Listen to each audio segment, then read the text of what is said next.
Connor can always blab away and fill the void between stream and out. So did you get anything fun this weekend? This past weekend? Uh-huh. What?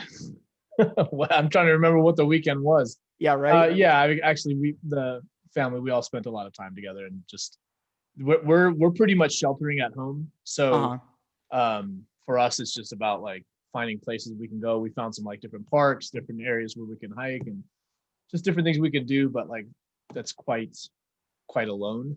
Right. So yeah, that's what we did. Cool, man. That's awesome. Well, as a way to get started, first off, thanks for joining me. I was really excited to talk on this topic. It's been a big passion of mine, and you've been successfully implementing this in your business. So with that, just give us a quick 60-second brag about yourself. Like give a little bit of background and what led you to, Colorado as well. Sure.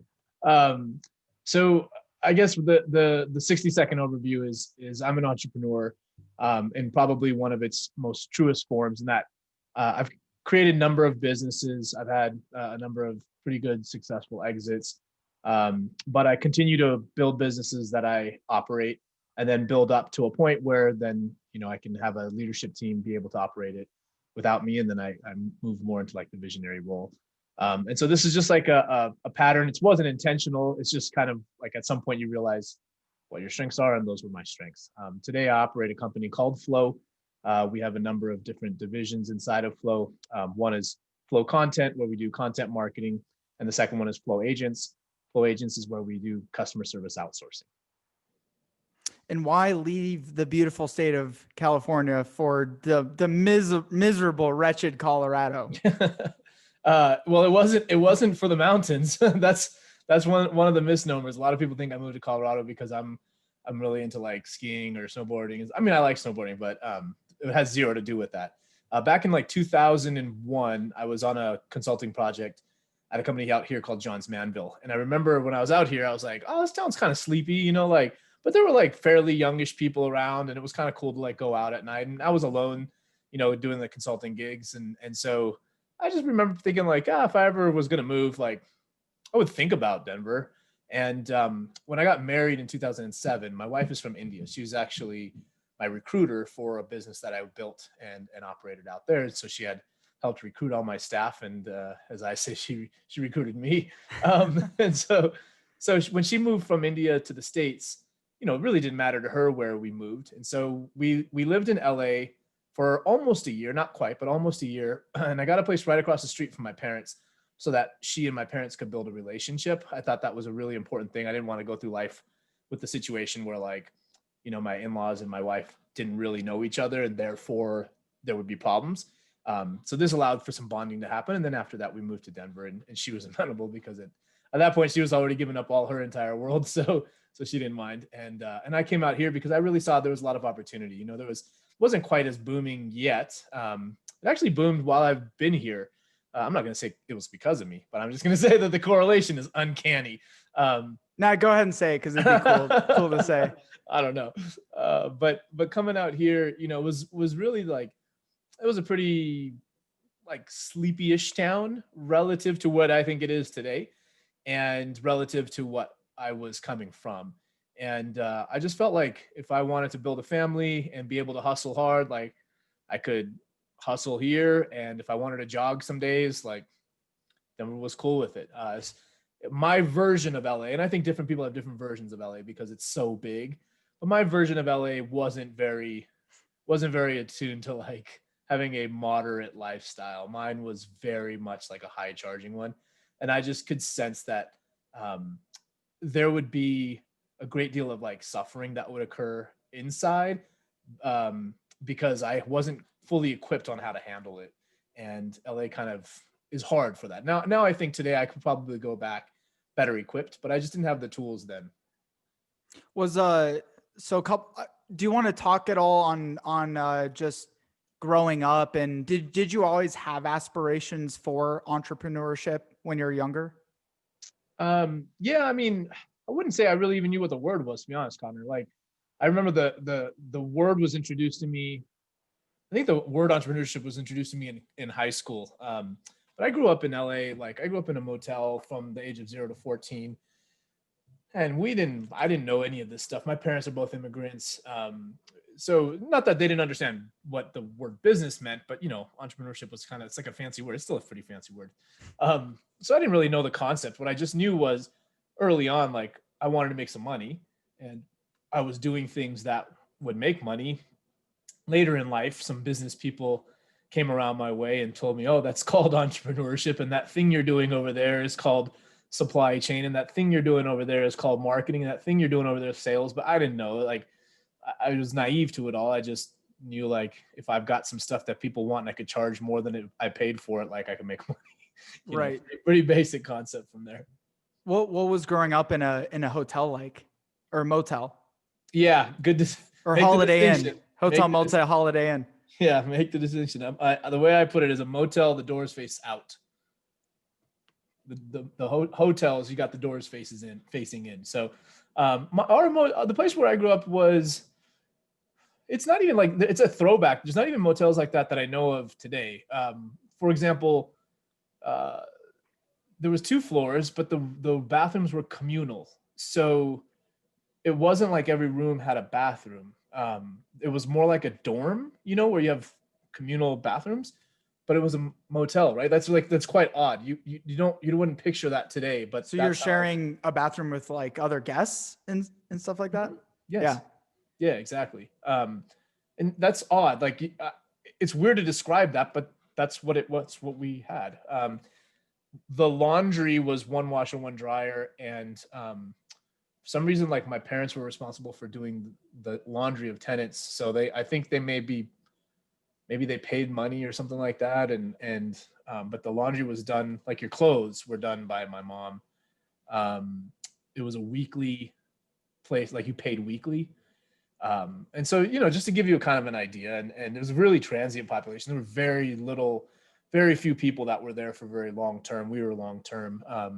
But most of the time, that type of living situation is, it is a proper place, a roof over your head. So I'm not going to try to claim like it's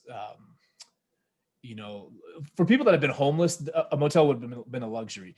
That said, it is a fairly close step towards homelessness. And so there's a lot of people who go in and out of homelessness where their landing place is a type of motel environment.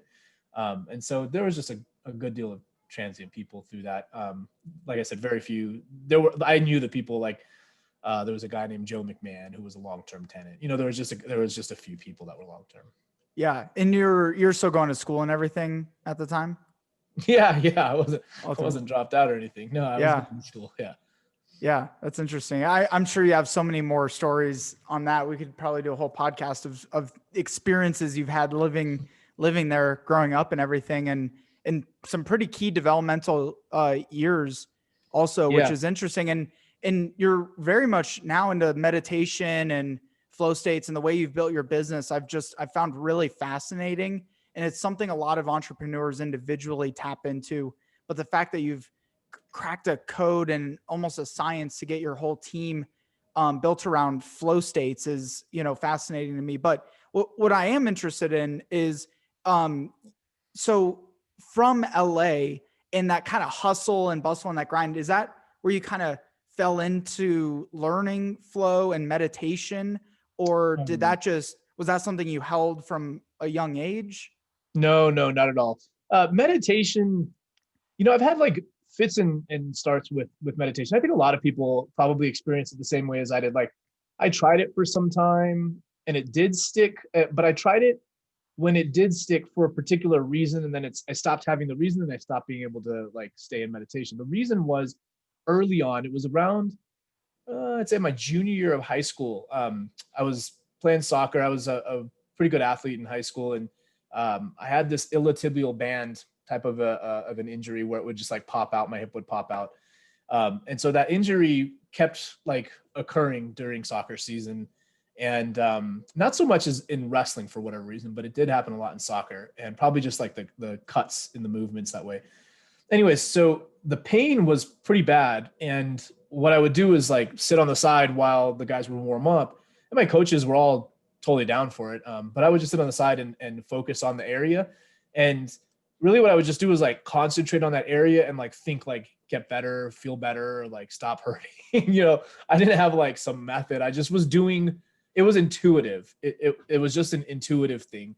In hindsight, it was meditation, and specifically a type where you concentrate your energy in a certain area and you really dive into like trying to do some cellular level healing. I knew zero of that, right? It's just felt like the thing to do, and it helped. So I meditated in that way, but that was for healing specifically. It wasn't for what we would consider like mindfulness today, right? And so then many years went by, I did nothing meditation wise. Then I tried it. It kind of didn't really stick, in and out, like here and there. And it wasn't until really, I think I have to measure this. I think it's about 4 or 5 years ago that I really figured out something that worked for me. And that once I figured out what worked for me, that changed the game. Because meditation, if I may, this might be helpful for people listening, but the word meditation to me is like the word sport, right? And when you ask somebody like, what sport do you play? They'll first of all, they'll tell you a sport. They might even tell you like at what level. Oh yeah, like for example, I said, I played soccer and wrestled at and in high school I jumped horses. Like, so I was a varsity athlete. That tells you something. That tells you, okay, he's skilled in certain areas. He was a varsity athlete for the 4 years. Like, it tells you something about what I'm good at when it comes to sport. But it also tells you what I probably haven't done. I mean, we haven't really, you'd have to like go through the whole history of somebody to know, but it tells you like there's sports that I just didn't play. Meditation is the same way to me. When you ask somebody if they meditate, what you're really asking is like, first of all, do you? Second of all, what type? And I never realized that. I always thought meditation was a thing. It's not a thing. It's many things. There's this version of meditation, that version, this version, that version. So think of it like sport. And then there's people that are really beginner level. There's intermediate, there's experts. So like, just like there are in sport, it's just meditations like that. No one had ever explained it to me. But once I started diving into like all the different types of meditations, I was like, oh, why are people tripping on like, oh, well, you do that kind? Well, like I do this kind. I'd be like, oh, well, you play soccer? Well, I play basketball. I'd be like, well, cool. Like, do that then. You know what I mean? Like, why are we beefing about that? Now, if we're both playing soccer and we have rival teams, okay then. But like, why are we beefing about that? And especially in meditation, it's kind of weird. It's like the opposite. Like, you wouldn't want to do, but people do that. They're very particular about. Oh, you meditate? Okay. Well, what do you? How do you meditate or whatever? Yeah, like, you oh, have you tried this or have you done this? And it's like, yeah, it's like, oh, well, I know that one's not that good. You should try this one. I'm like, yeah. Not good for who? Right? I guess, yeah. Like, if it works for me, like, I don't really care whether it works for you or not. Right. Like, that's kind of the whole point of this. So I think it's important for people to, first of all, understand that meditation is like sport, and there's different kinds and there's different levels. And I just found a particular sport that I happen to have a natural gift in. So my beginner level, I was actually kind of decent. And then when you're decent at something, you find that there's a positive reinforcement loop. Then you become better at it because you have more confidence. You have a little more success with it. The other kinds were like me playing a sport like gymnastics. Like I took lessons when I was 5. I could do a back bend, but like it's not really my thing. Like that's what I just kept trying other meditations before that were just not my jam. Definitely. So are the different meditate from your research and everything you've studied up, is there different meditations more to create different results and different intentions, or is it more finding a state of meditation is different for each and every person? That's why there's different variations of meditation. Yeah. There are definitely a billion types of meditation under the sun with different intents. Like I said, some could be for healing. Some could be for goals, like trying to realize certain goals. A lot of what's espoused now is mindfulness, meaning being able to observe your awareness. And when you're out of the meditative state, that you can observe yourself. And as a result of observing yourself, you can control better how you react and how you deal with certain external circumstances, how you deal with them internally. And so, yeah, there's definitely different intents. The thing that worked for me, just to kind of give you the, like, here's the sport I play. The one that I play is a goals-based meditation that goes from driving like a million thoughts to one. What I had completely no success with early on, which I now realize was like an expert thing that I was trying to accomplish, is going from one thought to zero. So it's like infinitely easier to go from a million thoughts to one than to go from one to zero. To go to no thought is so hard, but if you think you're going to sit in meditation and have no thoughts, you're basically saying like, I'm trying to play in the Super Bowl and I just got pads. Like, what? But again, no one had ever explained it to me. No one ever taught me that. So I just thought like, why do I always have thoughts going around? Like, it's driving me nuts. I'm supposed to be sitting here with no thoughts. Like, literally no. Like, if you can do that, you're just a unicorn. That's not real. Or a master. Well, and not to interrupt you, but I think that's where a lot of people get very frustrated with the practice of mindfulness and meditation, right? Is they think that same thing. Like, I'm supposed to go in, have completely empty brain, empty thoughts, and then they can't accomplish it and they get frustrated and like, I can't do this. Well, it doesn't help that it's taught by a lot of people who look empty. Right? I mean, look at who teaches meditation. No offense, but for the most part, they're not exactly the people that I'm striving to be. Right? So like when I see somebody who's a little foo-foo around the edges, and they're like, oh, life is so, I'm like, look, life ain't like that. And I'm a hustler. I'm not trying to do that version of meditation that leads me to like being so disconnected from reality that like I can't even survive in this material world. No. I have very strong material desires as well as spiritual desires. And I plan on living both of them. And I think when you get taught by people who are kind of the ilk of like, none of this matters, they're very nihilistic in their approach.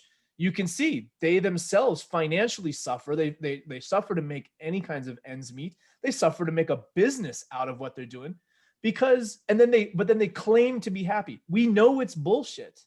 We can see it. We can smell it. We can smell it on their breath. They got halitosis. They like, it's so stanky, but that's what they try to teach you. I'm telling you, like, look, the people that have got this mastered don't look like any of that. The people that have this licked have also got this material world licked. One of the most common things, if you listen to like Tim Ferriss's podcast, which he has like 8 billion episodes at this point, what if you were to listen to all of them, what's one of the most common traits amongst all those successful people? Almost every one of them meditates. And they're not on that show because they meditate. They're on that show because they're successful in what they do. Big difference. And that's why I like to talk about this in my language, in my voice, the way I've learned it, because it was always a turnoff to me. Like, why am I going to do that, man? That's too much of the woo woo. And I'm not into that. Yeah. So who are some people that you study in that realm that you do look up to and you would see as mentors that are mindful practitioners, meditators, and extremely successful entrepreneurs? Only one. My uncle. I only needed one. That's kind of the point. When you find something that works for you, you just go do it. I didn't need 50 people. Not that you're saying that, Connor. I'm saying, but like, I didn't need to like look towards a lot of people that are influenced. My uncle is highly, highly successful. He's a very successful guy. He's successful by Indian standards. He's successful by American standards. He has incredible businesses, and he has the kind of inner joy where if he lost it all, you'd be like, how's that dude like always so happy? He seems like if he lost it all, he'd be cool. And he would be. He'd be cool with it. Like somehow you just know that about him based on his vibe. He's who I went to learn from because he has the business side. He had figured that out and at the same time wasn't attached to it. And I was like, I want that. I want to figure out how to be that successful without the attachment to being successful. How do I do that? Because I'm not trying to give it up. I'm not trying to be on the cover of Forbes and give up all this inner peace, but I'm also not trying to be in robes where I'm just, all about inner peace and have no material. No, like my uncle really showed me the way, and I'm blessed because my family, he lives in the birthplace of yoga in a town called Rishikesh in India. Very lucky because he has all those lessons disposable to him from the masters themselves, our ancestry, just a matter of translating his Hindi and English to my Hindi and English to my English. And through that translation, I've come up with a set of guidelines that can help people do this. And I wrote the book on that. And that's why I wrote this book. I mean, writing a book about hip hop and yoga, not yoga like poses, yoga, the lifestyle, because yoga's in the Indian interpretation, which is the original interpretation of the word yoga, means union. Union being a lifestyle, not poses. Poses are asanas. So like a book on hip hop and yoga, well, that's kind of sounds like that sounds like an odd combo, but that was the way I put words to it, because I felt like there was a lot of people who, from a cultural standpoint, vibed with hip hop. I certainly do. Maybe you do. There's people who grew up on hip hop. Hip hop is a culture. It's not just a type of music that only certain people listen to. Maybe back when it started, but not even close now, right? It's global. So how do you take the culture of hip hop, which is rooted in suffering, and bring it to a culture of yoga, which is rooted in ending suffering? And if you bring the two together, there's something that both can benefit from. The hip hop community, I believe, can benefit from learning the tools that yoga teaches and be able to find a way through the suffering in a way that's like way more normal. It doesn't mean you have to give up who you are and kind of become this other person. Well, the other is true. Yoga has been around for thousands and thousands of years. Kind of the original body of text was written by a guy named Patanjali, and it was called the Yoga Sutras. And this book has been around forever. There's many interpretations of it because it wasn't obviously written in English. But what can the yoga world learn from hip hop? Well, I can tell you what they learn is how to spread a movement. Hip hop is in my lifetime old. I'm 42. In my lifetime old. Yoga is thousands of years old. And hip hop spread like crazy. Well, imagine if we could get this kind of lifestyle spread like hip hop. Well, what you're starting to see is hip hop spreading it a lot. One of the fastest growing populations for veganism are Blacks. That's an incredible stat to me, that of all the different cuts of life, that Black people are the highest growing population for veganism. Now, why? Because historically in America, at least, they were not from slavery. I mean, they didn't have great food, right? I mean, their cuisine today is still has roots in many of the types of food that were not really, that the masters were not eating, collard greens and pig feed and all that kind of stuff, right? But here you see now kind of this new generation, this more woke vibe, where they're like, hey, we don't have to eat like that. You know what? Like, this is killing us. And here's this other way of eating that's really healthy. And, I mean, everyone kind of knows vegetarianism is well popularized in India, but for a reason. And a lot of that goes back to just the lifestyle of yoga and eating healthy. And you're a vegetarian also? I'm vegetarian, yeah, but I've actually reintroduced meat probably as of about 3 weeks ago. And this is so this is why I think it's important to like find your own. I was vegetarian this round for about 3 years, and the last round was 3.5 years. What I started finding was that this round, I'm a little older this time around. So the first time I was 28 through 31 or something like that. This time around, I found myself eating way more starch. And so, you kind of can become a starchitarian when you go vegetarian. And just like the eating habits were not good, I couldn't get enough protein intake. And so I started to see, like, while spiritually it felt right, I had like a moral dilemma. Am I going to look after this body that doesn't do well with this kind of a diet? Like, do I reintroduce some meat in order to get the protein, just straight up? And I very reluctantly did it because it didn't really feel right. Like, it didn't match me spiritually, but I'm not trying to die. And like, that's not the thing I'm going to go out on. Right? Like, of all the things, like, that's not the thing I'm going to go out on. I'm not going out and dying because I ate like crap, because I decided like I was just going to be vegetarian. So I'm not saying people that are vegetarian eat like crap. I'm saying I did. I'm saying I Like, had a did you hard add in time getting. like fish or like grass-fed No, I mean, red meat the or? in between bouts of vegetarianism was pescatarian. Mhm. So like that's actually what I've reintroduced. I Yeah, call it fish. meat, but yeah. Uh-huh. And even like shellfish, like oysters and clams and stuff like that. You bougie dog. Man, Yeah. I haven't got no oysters. Well, Nah. dude, Whole Foods dollar oysters every Friday. You can get a whole heap of Yeah. them, which would be a whole meal. Like great, lots of Yeah. minerals, all that good stuff. Nah, not a meal for not for my family of four. Yeah, No, not for a family of four. As a we solo bachelor, it works for me. yeah, But you can yeah. sneak away for a couple hours at least, Like get a good meal in. just salmon, tuna, all Uh-huh. that. Yeah, that's interesting too. And that goes back to meditation, mindfulness as well, is the diet thing. Like there is no one size fits No, all. you gotta listen. I tried vegetarian too, by the way. Like I've Mm. tried vegetarian, And what I happened to you? just felt like crap. Like you feel Mhm. really good in the beginning because you cut out just more Yeah. junk. But then I really started to go downhill really quick, lost a ton of muscle mass. Yeah, that's what Um, happened to me too. I just Ton needed of a muscle higher mass. fat. Yeah, and the fat content. Like I'm just Mhm. me particular. I need more fat in my diet. Otherwise, I just feel like garbage. Yep. I don't do well on a high carb or high starch diet, which is what I you're mean, I don't think anyone does, but vegetarianism is right, really hard to get away with. right, That's why right. plant-based is actually the better version. When you Mm, say plant-based, like that's the healthy version of vegetarianism. But even mm-hmm, then, it's hard to get your protein in. Like you still 100%.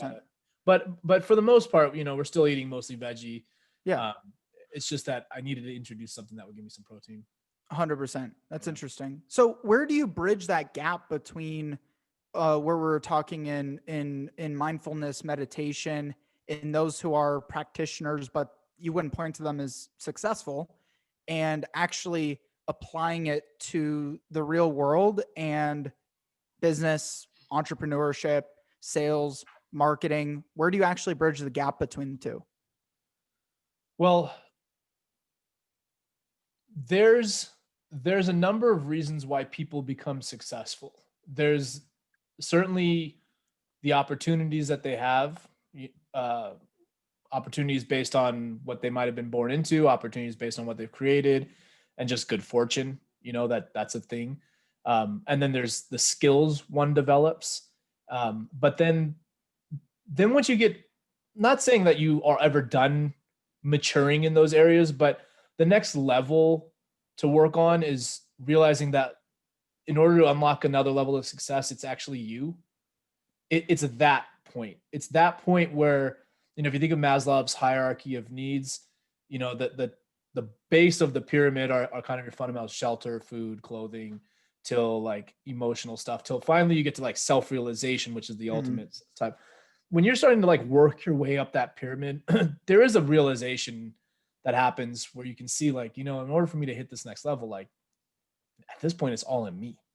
Like there's not even a thing like, well, if your mindset is healthy, I think you can get into a victim mentality and be like, well, I don't have this, I don't have that. But like the truth is, like a lot of people that were successful didn't either. So like that's not really a real excuse. That's just your excuse, right? But once you start realizing like it's within me, so what do you do when you have this realization? Like, all right, well, like the next levels, that means I gotta be better than who I am today. So what is that? Where do you even start looking? Where I would say you start looking is you have to be able to be aware of how you respond and react to certain things in life. If life is a culmination of your decisions plus some blessings, certainly, but for the most part, it's the decisions you make, then the decisions have to be looked at as objectively as possible. Reality has to be as close to your vision as possible.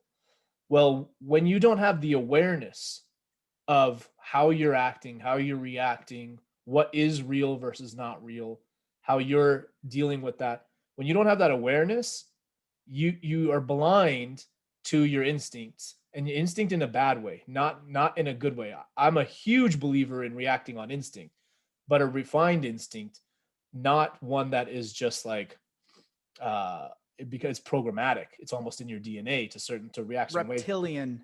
Uh-huh. Yeah. right? And a lot of things, stem from childhood, certainly. And so are you going to live that out forever, or are you going to see that there were gifts in that are become tools? The reality of all of this is, if you want to unlock kind of the next level of success, and I'm constantly on this journey. I'm not like trying to tell people what to do and like I've got it figured out. It's still the same thing for me.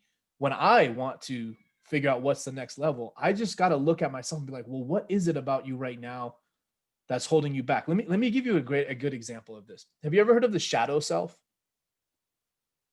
The shadow self is a concept that Carl Jung had come up with. And basically, when you look at Jungian philosophy, he talks about archetypes of people, and then the ego, and this thing called the shadow self. The shadow self is your unconscious. It's basically your ego wants certain things, but what's the flip side of that you don't even know about? That's sitting in the dark. It's in the shadow. It doesn't really have like a something that you can physically like grab onto. It changes in size and magnitude based on how much you're highlighting it, right? Like the shadow self. So when you start doing shadow work, you start to look at not just where does my ego show up. That was really step one. That's a lot of what I've written about in my book too. Where does my ego show up? So let me give you an example of an ego and then the shadow that I'm working on currently. Where does my ego show up? It wants likes and comments online. Okay. So like dopamine hit, like it likes that. Okay. So if I know that about my ego, I try to do work towards not needing that hit. Well, what's happening in the shadow? What's happening in the shadow is the ego wants to be wanted. I want people to praise and admire. But in the shadow, I want to want. I want to actually crave something. I'm craving something greater. And that's sitting in the shadow, and it's building and building and building. So while I've got this ego, I wouldn't call it mastered, but I'm taming it. And I'm starting to get that to quiet down and say like, hey, you don't need to get the satisfaction of likes and comments, like put out what you believe is helpful. And, but that takes a lot of work to genuinely do. In the back, what's building is, yeah, but don't you want to want now? Like, don't you want something? Don't you want something else? Like, what is it that you want? And it's like this constant want. It's not the likes and the comments. There's a grander reason. That's the shadow. But the ego wants the immediate gratification of that. Yeah. So it wants, adoration, respect, admiration, right? It wants those things. Yeah. The shadow. Like me, love me. Right. And it takes a hell of a lot of work just to even recognize that in the first place too, which. Yeah, huge, man. Because it's, by definition, if it's in the shadows, it's something you don't know. So you have to constantly ask yourself, is it this? Is it this? And you have to figure out things to ask whether it is this or not. Like it is a long exploration of question and answer until something starts to sit and feel right. Well, and is this still attributed back to the ego, or is it attributed to a grander, more robust picture of good? Yeah. And just like taking the food, for example, I went vegetarian for me, what was spiritual reasons, ahimsa, meaning do no harm. And there's a lot of benefits globally on being vegetarian or being vegan, right? Reduces carbon footprint and not killing an animal and all that kind of stuff. Then I started to notice my ego starting to get attached to saying I was vegetarian. Then when I started looking at my body and saying like, this isn't working for you, I had to look at it and say like, well, are you vegetarian or are you trying to do what's best for you? And so the ego started getting attached to being vegetarian, and what's best for me sitting in the shadows was getting hurt. And the second you put it on your Instagram page, vegetarian, you knew you're going down the wrong road. Which I've never done, which is a good thing. It's the labels that cause the boxing in. So once I started labeling that I'm vegetarian, then I'm boxed in. How can I be not vegetarian now all of a sudden? Like, well, I just told you how I'm not. and why I'm not. And is there like a vegetarian police? I don't know. Like, they don't live in this body. This is the body I got, right? So I'm going to do it how I want to do it. Right. But that's what I'm getting at, is sitting in the shadow was an unhealthy version of a vegetarian. Mm. And once I saw it, it was immediate. I just told my wife, hey, I'm going to start eating meat. And she was like, yeah, I understand. Like, it hasn't been healthy. Perfect. Right. Okay, good. That's it. Is she joining you too? She never stopped. Oh, okay. She actually was vegetarian almost her entire life. Doesn't have really much of a taste for meat, but never gave it up while I was vegetarian. She kept having a little bit here and there. Yeah, got it. So she's a little smarter. That's probably why you married her, right? Yeah. There you go. That's awesome, man. So all this is like a real foundation to the grander, bigger picture of the purpose of this on a day-to-day basis, and which leads me into, our conversation we're having about flow. And and your webinars are so detailed and like really useful. Like, I recommend anybody go watch your flow state webinar. I haven't gotten to the team one yet, but first off, what is your definition of flow and why is it important? Yeah, I think flow is a state of being where you are doing something that you're slightly challenged to do, and you've got all of your concentration and awareness focused on it, such that time passes in a way that you wouldn't recognize. It either passes slowly, quickly, but it wasn't what you thought, whatever it was. You kind of come out of it like, oh, I thought that was X minutes. And so it's that flow. It's a high state of concentration that you can hold while you're working on something slightly challenging. And when you can work with a concentrated state of mind, then everything is geared towards that. There's really nothing else that's in your way. And so by keeping the concentration, that's the hard part, is keeping concentrated. But by keeping concentrated, you're able to accomplish a lot more productivity and more creativity for sure. So concentration and focus, and then specifically working on something that's slightly more challenging than your skill set. And how's that different from how most people just generally go about their day to day? Most of us are masters of distraction. We're actually like really good at it. If I asked you, for example, like, let's just say, on an average day, how many hours, we'll just do this with you. How many hours are you awake? In an average day? Yeah. 17 hours? Yeah. 16, 17. Yeah. 18, 16, 17. Like okay. And out of those hours, how many hours of those are you in front of some sort of a screen or a person? Probably 10. Minimum, right? Minimum. And has to be. And I'm just taking those. I could pick on this way more granular, but I'll just say 10. Yeah. So out of 10 hours in a day, 7 days a week? Pretty much. Probably. Yep. Yeah. So 7 days a week. You're practicing likely some form of distraction. You've got at least a couple different tabs open on your browser: email, text, phone, social, whatever you're working on, yada, yada, right? Dude, I got 25 browsers open right now. Right. This very minute. So you know what I'm saying? Yeah. And so what we're really good at then, if you think about, you're spending that many hours in a balance of distraction. So you may be good at it, but what you are good at is managing distraction. So how many hours or minutes in a day are concentrated on one thing only with zero else? Most people, it's 0. Meditation alone is hard for people for 10 minutes, 20 minutes. That's all that is, right? When I say I do a goals-based meditation, I'm concentrating on one thing. And you meditate for an hour and a half a day, don't you? Isn't that what you said the other day? That's wild. But for most people, sitting down for 10 minutes, 20 minutes is 100%. right. So if you put your 10 hours of mastery of distraction up against the 20 minutes of meditation where you're in a concentrated state, what do you think you're better at? And we've been doing this all our lives. We're better at distraction. Right. And so we're just really good at living in a distracted state. But are we getting the best out of us?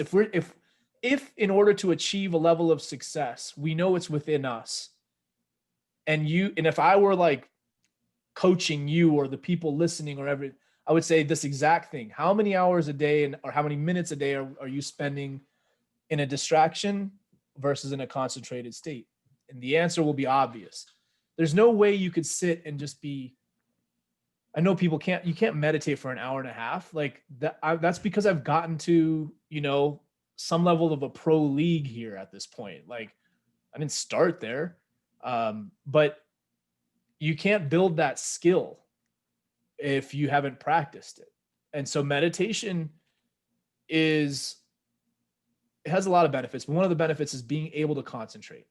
And when you are able to concentrate, you start to have one of the prerequisites that are going to be required for you to get into flow state. But ask anybody, any athlete, any entertainer, anybody who uses flow state like me for business, like ask anybody who gets into flow or into the zone, ask them if they can do that distracted. No way.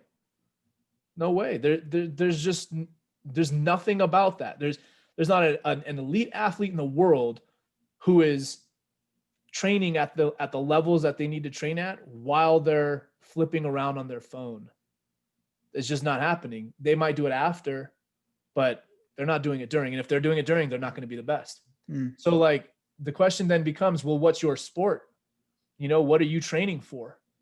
And how do you train? And if what you're training for is financial success, and I'm not saying that should be your goal, I'm just saying that's the common one. So I'm picking on it. If you're training for financial success, how much are you concentrated on it? And the answer is usually not very concentrated, but I got a lot of things going. And my argument is there's a time where you need to have a lot of things going because that's just going to be a little bit of the reality of getting something started.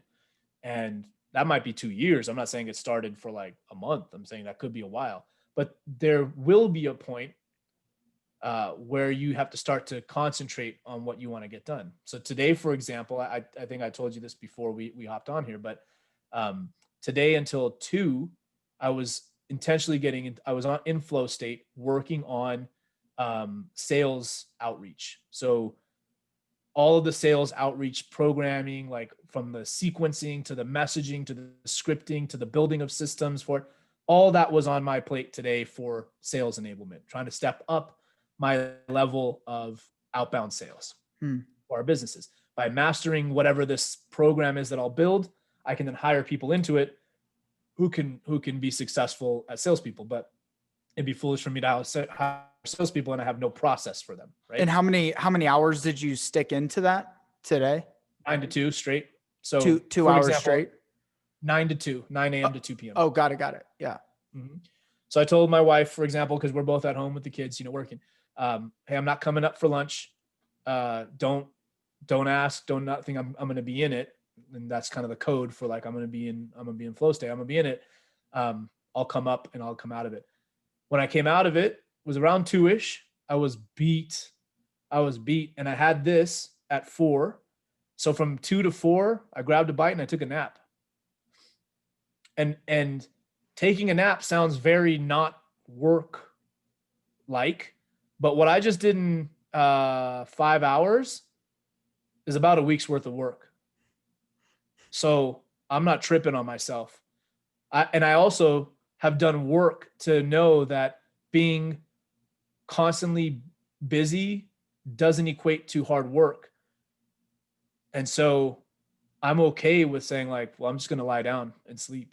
And so I slept before I came in because I wanted to give you good energy. If I kept awake coming out of that flow state, I was gassed, dude. You wouldn't have had the best of me. It's so important. It was one of the hardest things for me to wrap my arms around too, especially starting my own entrepreneur journey. is you're significantly more productive when you actually do less, and not less as in like you're doing less, but you're actually like getting more of the distractions off your plate. Like what can I add to be more productive? What can I get away to be more productive? Mm-hmm. Yeah. So it resonates so well with me. And I hope this catches someone and they just like I need to figure that out. Because you've written the formulas, and I know you got to jump here. You have a hard stop coming up. And so just in the last few minutes, what are some initial just roadmaps and steps for an entrepreneur hearing this, or a business leader, director, to be able to get their team tapped into flow states?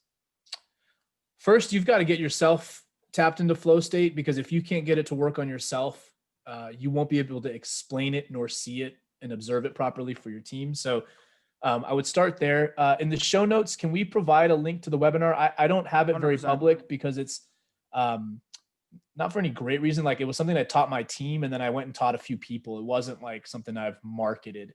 But if you could put it out there, dude, you need to market that way. It's good. It's good. Thank I haven't you. watched the team one yet, but I'm sure it's just as impressive. Yeah, thank you. So I think that could be a good start. It is an hour, but I'll give a little bit of the cliff notes. The main thing for people to know if you're trying to get into flow state is that flow state is a process that has multiple steps, 4 steps in particular.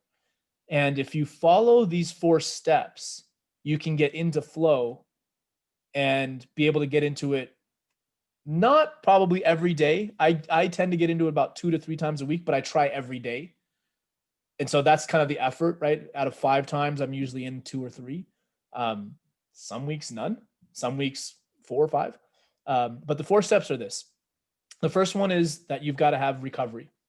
And so recovery is very specific. And I'll give you like the high level. You need to, from a recovery standpoint, you need to have, you need to eat well, sleep well, and have social support. And social support comes in the form of family, friends in different communities.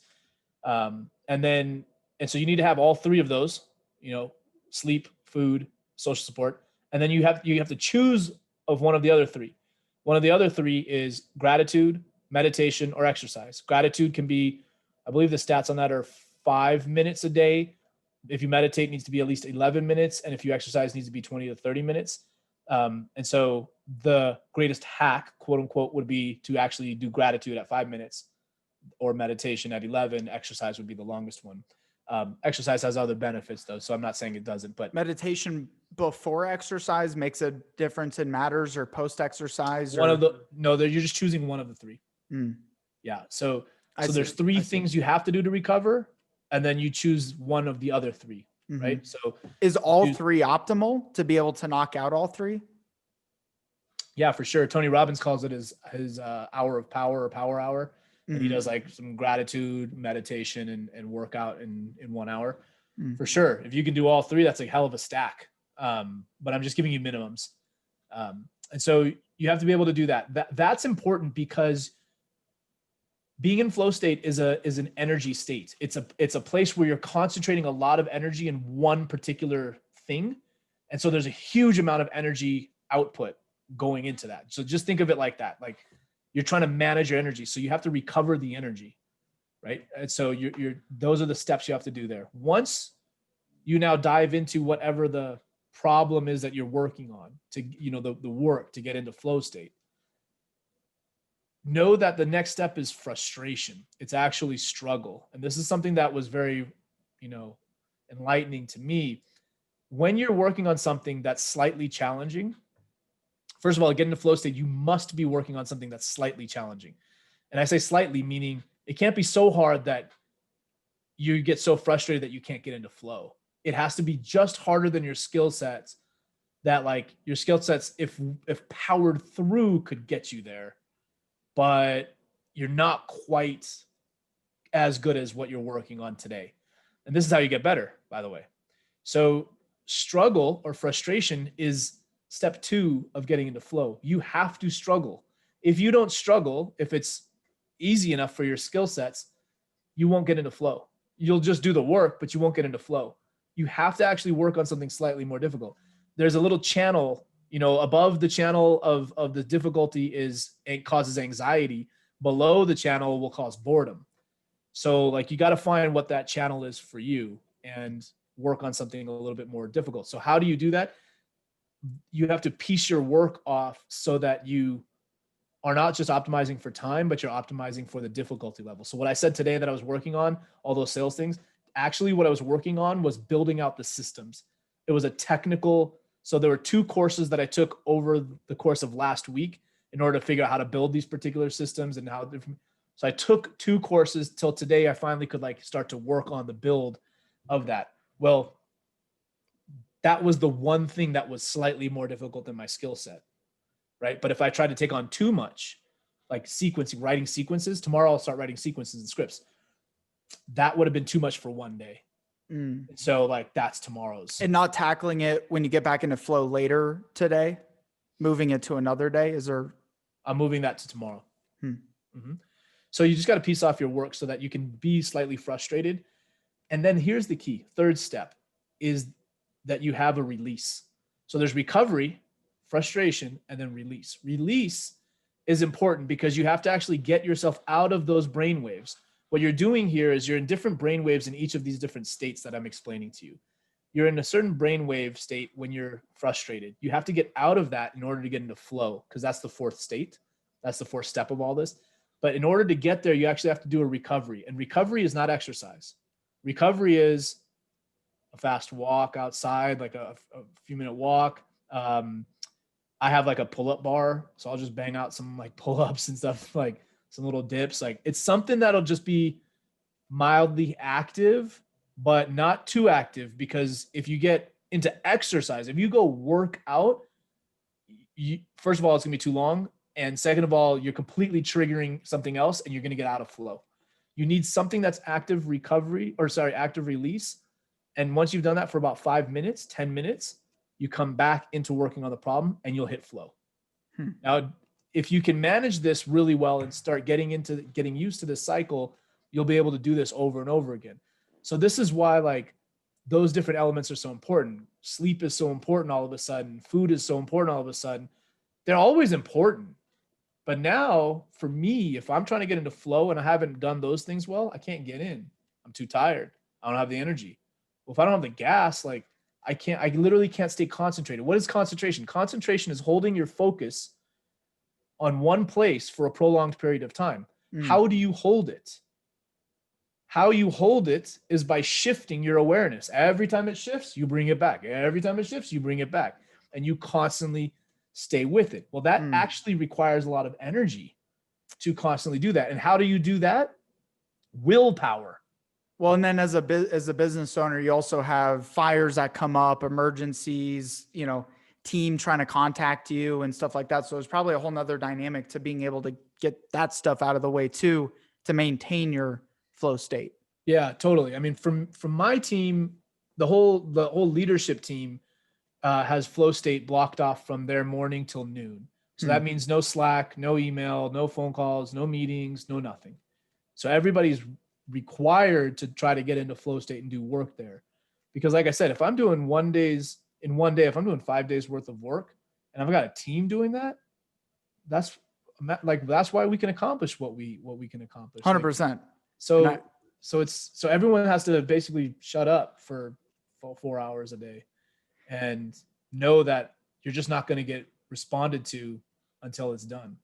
And that's just the deal. This stuff we've talked about as a team, just our own company, but I'm really seriously looking at how to apply a lot of this stuff, just learning from you, even from our last conversation. And so we're literally just scratching the surface on this. Yeah. I'm like, no, we won't get up to an hour, and shit, here we are already. So with that, man, I really can't thank you enough. And I'll get your webinars, with your permission, I'll get them linked in the description. They're well worth the watch. There's 2 of them, about an hour. And then how else can people find you, follow you, and get in contact with you guys? Yeah. Go to andyseth.com, and I write a lot, and it's all free.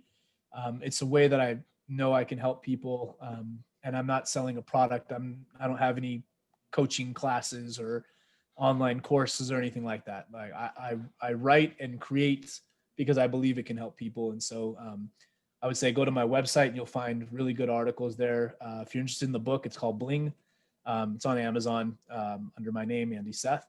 And if you liked it, drop me a nice little review. We're up to 81 5-stars. So, Good boy.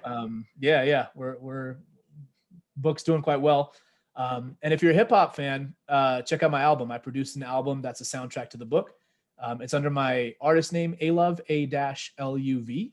That album is called Bling, and it's everywhere: Spotify, Tidal, Apple Music, all the good stuff there. So those are different ways you can come check me out.